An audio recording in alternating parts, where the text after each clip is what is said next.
Part 2ലേക്ക് എല്ലാവർക്കും സ്വാഗതം. അങ്ങനെ നമ്മൾ നേരെ ആടുന്ന് ഇറങ്ങി അടുത്ത ലൊക്കേഷൻ തപ്പിയിട്ട് പോയതാണ്. ലൊക്കേഷൻ കണ്ടുപിടിച്ചത് ഇട്ട് കൊടുത്ത മഹാവ്യക്തി യോൻ ഇട്ട ലൊക്കേഷനിലേക്ക് ഇന്നേ വരെ കറക്റ്റ് എത്തിയിട്ടുണ്ടാവില്ല. ഏടെങ്കിലും ഒരു ഫ്ലോപ്പ് എന്തായാലും ഉണ്ടാവും.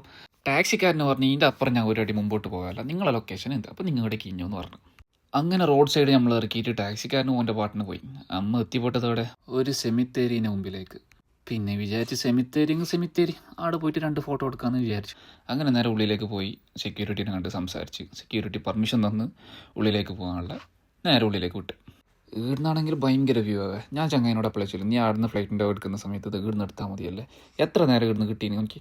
ഇതെല്ലാം കണ്ടിട്ട് ഞാൻ വിചാരിച്ചു ഇത്ര ആൾക്കാരെല്ലാം ഇവിടെ മരിച്ചിട്ട് പോയിട്ടുണ്ടോ, എല്ലാം കുറേ ആൾ ബുക്കാക്കിയിട്ട് വെച്ചതാണ്. കാരണം ആ ഒരു ഏക്കറിൽ ആ ഒരു സ്ഥലം മൊത്തം നോക്ക്, ഇത് കണ്ട ഈ സൈഡിൽ നിന്ന് തുടങ്ങിയിട്ട് ആ സൈഡ് വരെ ഫുള്ളുണ്ട്. അപ്പോൾ ഞാൻ വിചാരിച്ചു ഈ നാട്ടിൽ ഈ ഒരു ചർച്ച മാത്രമേ ഉള്ളൂ.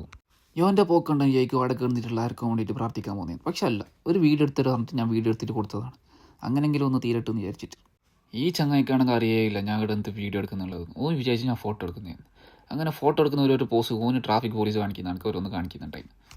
അപ്പം ഞാൻ അവനോട് ചൊല്ലി, മോനെ പേടിക്കേണ്ട, ഇത് ഫോട്ടോ അല്ല ഇത് വീഡിയോ. അത് കേട്ടപ്പാടിന് ആളാടുന്ന് പറഞ്ഞു. പിന്നെ ഞാനും പോയി വീഡിയോ എടുക്കാൻ ചൊല്ലി ഓനോട്. ഞാൻ കൈനോട് 2 സിഗ്നൽ കാണിച്ച് ഞാനും ആടുന്ന് വന്നു. പിന്നെ ജോയിക്കും കൂടി എടുത്ത് കൊടുത്തില്ല എന്നിട്ട് ഓനിക്കൊരു ബേജാറ് വന്നെങ്കാ ഞാൻ ഓനോട് ചൊല്ലി, നീയും ഒന്ന് നടന്നിട്ട് വന്നിട്ട് മോനെ നിന്റെയും കൂടി വീഡിയോ എടുത്ത് തരാന്നിട്ട് ഓനിക്ക് എടുത്ത് കൊടുത്തു. ഇങ്ങനെ ആടുത്തെ എല്ലാ പരിപാടിയും കഴിഞ്ഞിട്ട് ചർച്ചിൻ്റെ ഉള്ളിൽ നേരെ ഇറങ്ങി നമ്മളെ ലൊക്കേഷനിലേക്ക് നമ്മൾ അടുത്ത് നടക്കാൻ തുടങ്ങി. കാരണം ഇവിടുന്ന് കുറച്ച് അടുത്താണ് ലൊക്കേഷൻ. അങ്ങനെ ആടുന്ന് നേരെ നടന്നിട്ട് അങ്ങോട്ടേക്ക് പോയി. ഈ ഒരു വണ്ടിനെ കണ്ടപ്പോൾ ഞാൻ വിചാരിച്ചു ഇത് ഇവിടുത്തെ KSRTC ബസ്സായിരിക്കും, കാരണം അത്രക്കും വലിപ്പമുണ്ട്. പക്ഷെ അന്വേഷിച്ച് നോക്കുമ്പോൾ ആൾക്കാണ് അറിഞ്ഞത് ഇത് ഇവിടുത്തെ ജീപ്പ്. അല്ലടെ കുറിച്ച് ഇതെന്ത് സംഭവം ഇങ്ങനെ? അത് സംഭവം വെച്ചാൽ ആ ബിൽഡിംഗ് ഉണ്ടാവും, ആ കാണുന്ന ബിൽഡിംഗിൽ പണിയെടുക്കുമ്പോൾ കമ്പി അടക്കം ആൾക്കാർ മുമ്പിൽ വീണ് എന്നിട്ട് അപ്പോൾ അവരെ മരിച്ച ആളെ ഓർമ്മയ്ക്ക് ഈ 3 ആളാണ് മരിച്ചത്. അപ്പോൾ അവരെ മരിച്ച ആളെ ഓർമ്മയ്ക്ക് വെച്ചതാണ് സംഭവം. 3 ആളുണ്ടല്ലേ? 3 ആൾ. എല്ലാത്തൊരു സങ്കടമായിപ്പോയി.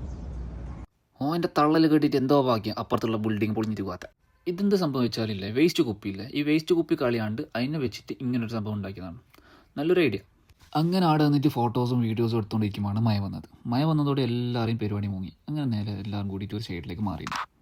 ഈ ഒരു സംഭവം കണ്ടിട്ട് എനിക്കൊന്ന് തോന്നുന്നു, ഞങ്ങൾക്കൊരു സംഭവം തോന്നി, അതുകൊണ്ടാണ് ഞാൻ ഈ വീഡിയോ എടുത്തത്. അങ്ങനെ കുറച്ച് സമയം അമ്മാൻ്റെ ഉള്ളിൽ അങ്ങോട്ടും ഇങ്ങോട്ടും നടക്കുമ്പോഴേക്ക് തന്നെ ഏകദേശം രാത്രിയായി. കാരണം ഒരേ ദിവസം 2 ലൊക്കേഷൻ നമ്മൾ കവറാക്കിയതാണ്. അപ്പോൾ നല്ല ഡിസ്റ്റൻസ് ഉണ്ട്, ട്രാവലിംഗ് നല്ല ഡിസ്റ്റൻസ് വരുന്നുണ്ട്. അങ്ങനെ അവിടെ കുറച്ച് സമയം നിന്നിട്ട് നമ്മൾ അവിടുന്ന് ടാക്സിക്ക് ബുക്ക് ചെയ്തു.